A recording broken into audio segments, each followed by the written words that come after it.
میں ڈاکٹر منظور شرملک آئی اسپیشلسٹ الشفا آئی ہسپتال سے بول رہا ہوں۔ میں آج آپ کو بچوں کی آنکھوں میں پیدا ہونے والے ایک کینسر کے بارے میں معلومات فراہم کروں گا، اور وہ بچوں کی آنکھ میں ہونے والا کینسر جو ہے اس کو ریٹینوبلاسٹوما کہتے ہیں۔ یہ بچوں کی آنکھ میں پیدا ہونے والا سب سے زیادہ کامن ٹیومر ہے، رسولی ہے۔ تو یہ عام طور پر 3 سال کی کم عمر میں ظاہر ہوتا ہے، اور بہت کم کیسے 3 سال کے بعد بھی ہمارے پاس آتے ہیں۔ تو اس کی علامات یہ ہیں کہ آنکھ کی پتلی کے اندر سفید دانے کے طور پر نمودار ہوتا ہے، اور یہ تیزی کے ساتھ بڑا ہو جاتا ہے، پھولتا ہے، اور یہ دانہ بڑا ہوتا ہے۔ تو بعض بچوں میں دانہ تو نظر نہیں آتا پیرنٹس کو، اور یہ بچے کی آنکھ کا ٹیڑھا پن شروع ہو جاتا ہے، بھینگا پن شروع ہو جاتا ہے۔ تو اس کے بعد وہ جب ڈاکٹر کے پاس جاتے ہیں تو وہ اس کی پتلی پھیلا کے دیکھتا ہے، تو اس کے اندر وہ دانہ پھر ڈاکٹر کو نظر آ جاتا ہے۔ تو اس کے علاوہ جب اگر یہ پھیل جائے، بڑا ہو جائے، پھر تو یہ واضح طور پر نمودار ہو جاتا ہے، اور آنکھ جو ہے وہ پھول کر کافی باہر نکل آتی ہے، اور حتیٰ کہ یہ جو آخری سٹیجز میں تو یہ پپوٹوں کو اور چہرے کی جلد کو بھی اپنے لپیٹ میں لے لیتا ہے۔ تو اس طرح کے اگر کوئی پتلی کے اندر کوئی سفید دانہ نظر آتا ہے، تو اس صورت میں پیرنٹس کو چاہیے کہ بچے کا چیک اپ کرائیں، کیونکہ کئی بیماریاں ایسی بھی ہوتی ہیں کہ جو خطرناک نہیں ہوتی۔ مثلاً سب سے اہم اور سب سے زیادہ کامن جو ہے وہ سفید موتیا ہے۔ وہ بھی ایک سفید موتیا پتلی کے اندر سفیدی کے طور پر ظاہر ہوتا ہے، لیکن اس کا تو علاج ہو جاتا ہے، کوئی خطرناک نہیں ہے۔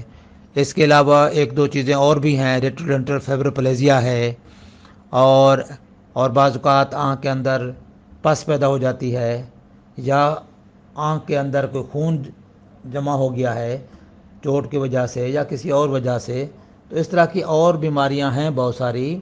جو کہ ڈاکٹر ہی تشخیص کر کے بتا سکتا ہے کہ یہ بیماری خطرناک ہے یا نہیں ہے، اور اس کا ہر ایک کا اپنا اپنا علاج ہے، اور علاج ہو جاتا ہے۔ لیکن یہ بیماری جو ہے یہ آنکھ کے پتلی کے اندر سفید دانے کے طور پر ظاہر ہوتی ہے، لیکن اس کا علاج بھی ممکن ہے۔ اگر شروع میں یہ دانہ پکڑا جائے تو اس کو ہم لیزر فوٹو کویگولیشن کے ساتھ اس کو جلا دیتے ہیں، یا اس کو کرائیو تھراپی کے ساتھ بھی جلایا جا سکتا ہے۔ نہیں تو پھر اگر زیادہ ہو جائے تو اس کو کیمو تھراپی بھی کی جا سکتی ہے اس کی۔ لیکن یہ دانہ اگر بڑا ہو جائے تو پھر آنکھ کو ایمن نکالنا پڑ جاتا ہے۔ اس لیے اگر آنکھ کی پتلی کے اندر آپ کو سفید دانہ نظر آتا ہے یا پاتے ہیں، یا بچے کی آنکھ اگر سیکوینٹ کرنا شروع کر دیتی ہے، تو اس کو فوراً کسی باہر امراض چشم کو دکھائیں، تاکہ وہ تعین کر سکے کہ عام کیٹریکٹ ہے، یا کوئی اس کے اندر کوئی پس ہے، یا کوئی خون جمع ہو گیا آنکھ کے اندر، یا کوئی ایسی بیماری ہے جس کا علاج کیا جا سکتا ہو، تو اس کا علاج کرے گا۔ اور اس کا بھی علاج ممکن ہے، لیکن اگر یہ بہت چھوٹا دانہ ہے تو اس کا علاج ہو جاتا ہے۔ اگر یہ دانہ بڑا ہو گیا یا کوتاہی سے لیٹ ہونے کی وجہ سے یہ بڑھ گیا، پھول گیا، پھیل گیا، تو اس صورت میں پھر زیادہ ہمیں آپریشن بڑے کرنے پڑتے ہیں، اور حتیٰ کہ آنکھ کو بھی ضائع کرنا پڑ جاتا ہے۔ ورنہ اگر ہم آنکھ کو بچاتے ہیں تو زندگی کو خطرہ ہوتا ہے، کیونکہ یہ پیچھے آنکھ کے جو آپٹک نرو ہے اس کو انوالو کر کے برین کی طرف جا سکتا ہے، اور آگے کی طرف بڑھ کے آنکھ کے پپوٹوں کو اور جلد کو اور بونز کو بھی انوالو کر لیتا ہے۔ تو اس لیے ضروری ہے کہ اس طرح کا اگر کوئی سفید دانہ پتلی کے اندر آپ پاتے ہیں، دیکھتے ہیں،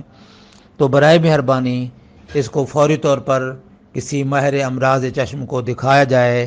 اور ان کو بھی چاہیے کہ پتلی کو پھیلا کے اچھی طرح معائنہ کر لیں کہ کوئی ایسی خطرناک چیز تو نہیں ہے۔ اگر عام موتیا ہے تو اس کا تو علاج ہو جاتا ہے، اور اگر یہ کوئی اس طرح کی خطرناک چیز ہے تو اس کا بھی اگر یہ بہت ارلی ٹائم میں اس کو ڈائگنوز کر لیتے ہیں، ہم بر وقت کر لیتے ہیں، تو اس کے بھی اس کو مطلب جلا کر اس کو روکا جا سکتا ہے اور کچھ نہ کچھ بینائی بھی بچ جاتی ہے۔ ورنہ اگر یہ پھیل جاتا ہے تو اس صورت میں اس کے برے اثرات ہیں، پھر ہمیں آنکھ کو ضائع کرنا پڑ جاتا ہے۔ تو امید ہے کہ یہ انفارمیشن آپ کو پسند آئی ہوں گی، اور امید کرتا ہوں کہ یہ انفارمیشن آپ ایک دوسرے کے ساتھ شیئر کریں، تاکہ یہ ہیلتھ ایجوکیشن جو ہے لوگوں کو میسر ہو سکے اور لوگ ان انفارمیشن سے فائدہ حاصل کر سکیں اور بیماریوں کو بر وقت پکڑ سکیں، ان کی بر وقت تشخیص ہو سکے